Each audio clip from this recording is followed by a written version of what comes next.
Chapter: Saying you'll do something means you have to do it, unless you have a very good excuse.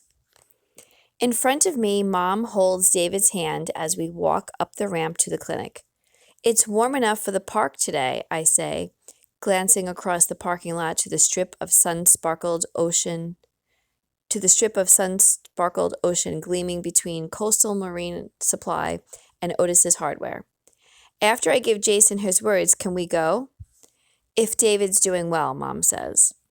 I watch the back of David's head and repeat in my mind, do well today, do well today. Inside, I sit on the waiting room couch, watching out the window. As soon as I see Jason's mother's van drive into the parking lot, I unload my backpack, word cards, sketchbook, colored pencils, CD player, and headphones. If you hadn't insisted on changing your shirt, we wouldn't be late, Mrs. Morehouse says, pushing Jason's wheelchair into the waiting room. And I had to stop for gas. Hi, Jason. I hold the cards secret between my palms, waiting while his mother moves his wheelchair up beside me. She walks over to her regular chair near Mrs. Frost, settling in with a magazine. I whisper to Jason, I picked some words about me, and a few words I thought you should have. But when I open my hands, awesome seems too flashy and bold for his book, and I feel silly for bringing it. Jason looks at me, ready.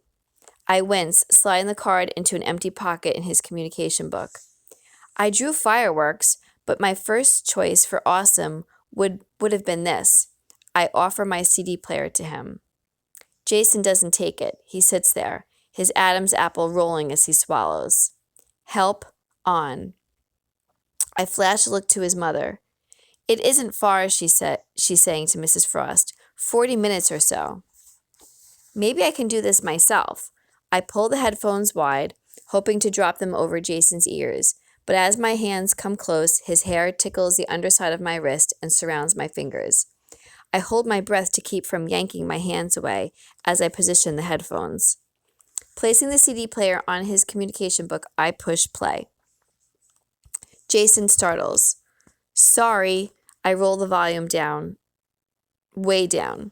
Music, loud, more. Everything all right, Catherine? Mrs. Morehouse asks. I think so. I roll the volume up until faint, stringy guitar music slips past the headphones into the waiting room. Jason's jaw tightens. Like guitar. Me too. I don't know if he can hear me with the headphones on, so I find me too in his book and tap it. Jason's head sways slightly to the music. Waiting for the song to finish, I run my thumb along an edge of my word cards. Mom talks to Carol, the receptionist. The receptionist explains something on the phone, and Jason's mother and Mrs. Frost discuss good restaurants that accommodate wheelchairs. Outside, a family wearing bright sweatshirts walks by the window, the father stopping to take a picture. Tourists. I check my watch. If I hurry, Mom and I'll still have time to go to the park. I feel a nudge on my arm. Oh, I hadn't noticed the song was over. Sliding my index finger under the top of the headphones, I pull gently. See that tourist family out the window? I ask, putting my CD player away.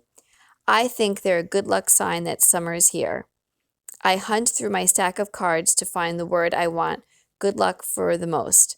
The last card I made, the one with a drawing of a girl's hand raised in a high wave. Friend. I have a new neighbor who's my age, I say. I haven't met her yet, but I'm hoping she's nice. He smiles. Catherine, friend. I do have friends. My best friend is Melissa, but no one that lives near me. My neighborhood is mostly old people and families with little kids. Well, except the boy who lives on the corner. He's my age, but he stinks a big one. I put that card as far from my name as possible. You'll have to be careful when you use this one. The last time I yelled this, I had to sit in the front seat of the bus. No, I mean Catherine, my friend. My lips feel dry. I lick them, though Mom always tells me not to. Sure, I say, even if I think of us more as clinic friends than always friends. Seeing Jason's finger on the word, I wonder why he didn't already have it.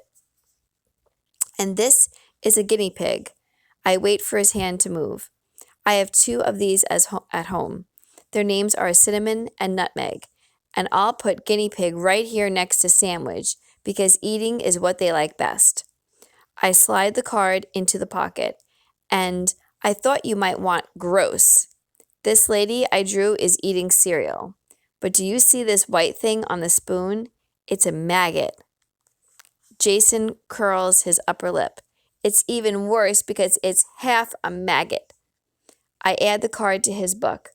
And this word I picked for my brother David.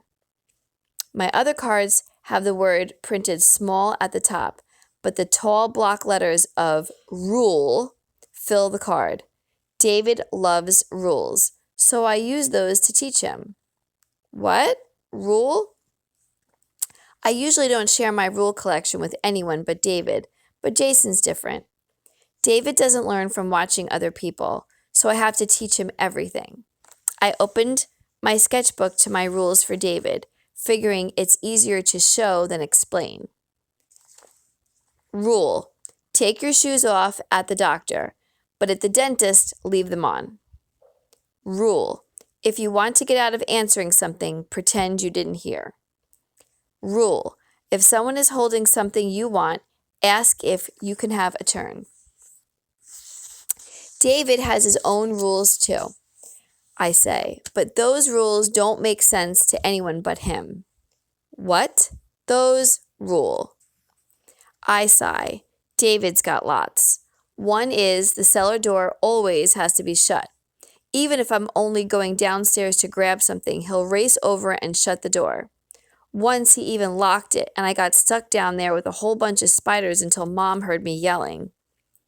And the worst part, it's not just our house. David will hunt through other people's houses too. I can't help seeing it in my mind. David's running down Melissa's hallway, and Melissa's mother is saying kindly, "Don't worry, Catherine, it's fine. David, that's the closet. That's the bathroom." Jason nods. Brother, me, too, Matt. Is he younger than you? No, 5 years older. Oh, you're lucky then. You never have to babysit. As soon as the words leave my mouth, I want to swallow them back. Of course he couldn't babysit. Rule: when you say something stupid, gloss over it with a super fast talking, and maybe no one will notice. The next word is drawing. I picked it because it's one of my favorite things to do. Looking for a good empty pocket, it hits me. He can't draw. But Jason's already seen the word, so there's nothing to do but slide the card into a pocket beneath my name. What? Guinea pig eat. Huh? What? Guinea pig. Jason waits for me to say each word before he taps the next. Eat. Oh, what do guinea pigs eat? Yes. Oh, mostly they eat pellets from the store, but they'll eat almost anything. Once I left a library book too close to their cage, and they ate off half the cover. That was hard to explain to the librarian, let me tell you. Jason laughs, a sharp bark like a Canada goose. His mother looks up from her magazine as I scan the room and see everyone watching us. But I think carrots are their favorite. I lean away from Jason. They can hear me snap a carrot all the way from the kitchen. Jason closes his lips tight. Thank you, Catherine. New words. No problem. I stare at the rows of plain black and white cards and wish that all his cards were colorful. Would you like me to make more? Awesome. Tell Mom. Excuse me, Mrs. Morehouse? Jason wants me to make him more words. She walks over and I watch her eyebrows go up as her gaze sweeps Jason's book. How many cards would you like? She asks. I don't know where my voice comes from, but it says all of them. She looks surprised, but hands me the whole stack. When she settled back with her magazine, I slide the blank cards into my shorts pocket. I'm sorry I drew you that day, I whisper to Jason. Don't picture me. I didn't mean any. Hi, Jason. For the first time, I'm sorry to see his speech therapist stride into the waiting room. How's his day been going? She asks his mother. Wonderful, Mrs. Morehouse says. In fact, he was so anxious to come to speech today, he even changed his shirt for you. How nice, the therapist says. We do have fun, 2 fingers tapping her nose, then swinging down to her other hand. Don't we? Cheesy grin. Jason sneaks his hand over his cards. Speech, woman, stinks of big one. I nod and tap. Very much.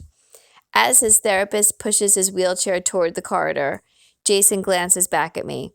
See you Thursday, I say. His therapist's voice grows softer the farther she goes. I turn to my rule collection and add, some people think they know who you are when they really don't.